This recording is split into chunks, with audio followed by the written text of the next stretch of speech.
Exodus chapter 8, verse 8. Then Pharaoh called for Moses and Aaron and said, Entreat the Lord that he may take away the frogs from me and my people, and I will let the people go, that they may sacrifice to the Lord. Down to verse 12. Then Moses and Aaron went out from Pharaoh, and Moses cried to the Lord concerning the frogs which he brought against Pharaoh. So the Lord did according to the word of Moses. Pharaoh had a prayer request. The man who thinks he is a god himself has a prayer request. And he only wants one thing to happen, because it was interrupting his daily routine, what he's used to doing. God made sure to get his attention, because when God sent the plague of frogs, the frogs was everywhere he went, everywhere he turned. He went to open the cabinet, frogs. He went to run the water, frogs. He went to the bathroom, frogs. He went to go look at his plantation and his crops, frogs. And since God sent the frogs and Pharaoh is the leader, his disobedience led to other people getting the same thing that he got, which was frogs. Maid servants, everybody's trying to sleep, frogs. Frogs everywhere. And those who follow Pharaoh was also affected by his decision.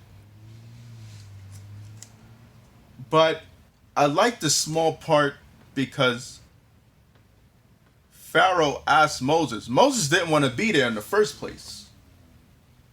Remember back in Exodus 3, God, send somebody else. I don't want to go. I don't want to stand in front of Pharaoh. I don't want to do all of this. I'm not even qualified to do it. But Moses finally became obedient and did it. And now Pharaoh is asking Moses to ask God to stop, to take these frogs away. I'm gonna let these people go. Just please take these frogs away. And in verse 12, it says, Then Moses and Aaron went out from Pharaoh, and they cried out to the Lord concerning the frogs.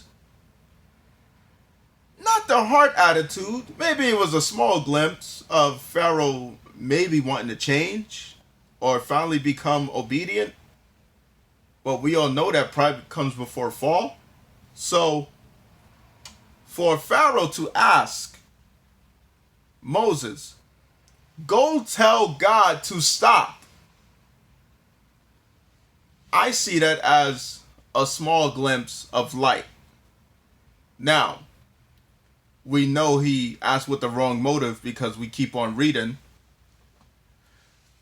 But the word today is, your word is as important as your word is as important as your actions. Pharaoh's word was, if you get God to stop these frogs, I'm going to let your people go, that they may sacrifice to you. That was Pharaoh's word. And he did not hold to that word. God already knew, though, that he wasn't going to hold to it. But God, in his mercy and in his grace, the Bible says that he He listened to Moses because Moses cried out. Moses is the one that's connected to God. Your pastor, your parents, I'm a parent, your parents, if they have a relationship with God, they are connected to God. God listened and honored Moses' request because it came from Moses.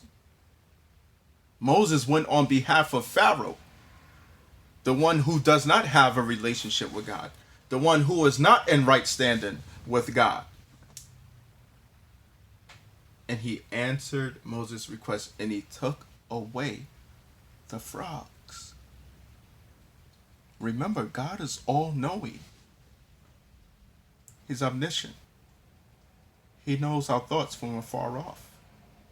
And he answered, knowing that Pharaoh wasn't going to hold up his end of the deal. Now, the frogs. In Exodus chapter 8, God took away the frogs. Next thing you know, had a frog clean up. Everybody started cleaning up the frogs. But the Bible says that the stench of the frogs were left because whenever Pharaoh went to smell the stench of the frog, it should have brought him a reminder. God held up his end of the deal. Maybe I should hold up mine.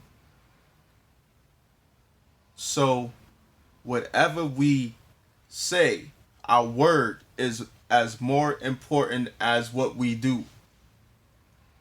It's equally important. If I say I'm going to do something, God, help me to do that. Help me to hold up my end of the bargain. Matthew 5:44 says this, "But I say unto you, love your enemies, bless those who curse you, do good to those who hate you, and pray for those who despitefully use you." Just like Pharaoh despitefully used his words and made a false promise, a promise he knew he would not keep. And God still held up his end of the bargain. Why? Because Moses was asked to talk to God on behalf of Pharaoh's request. How many of us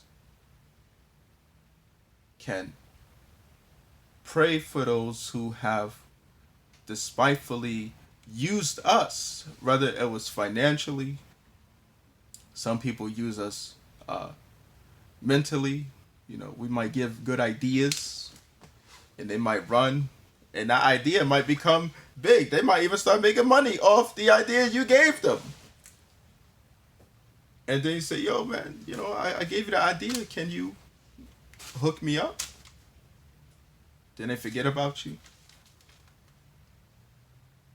But Moses made a conscious choice, just like we have to make a choice to pray for those who do not have a relationship with God. Because God will listen to you. He will listen to me because of our relationship with him.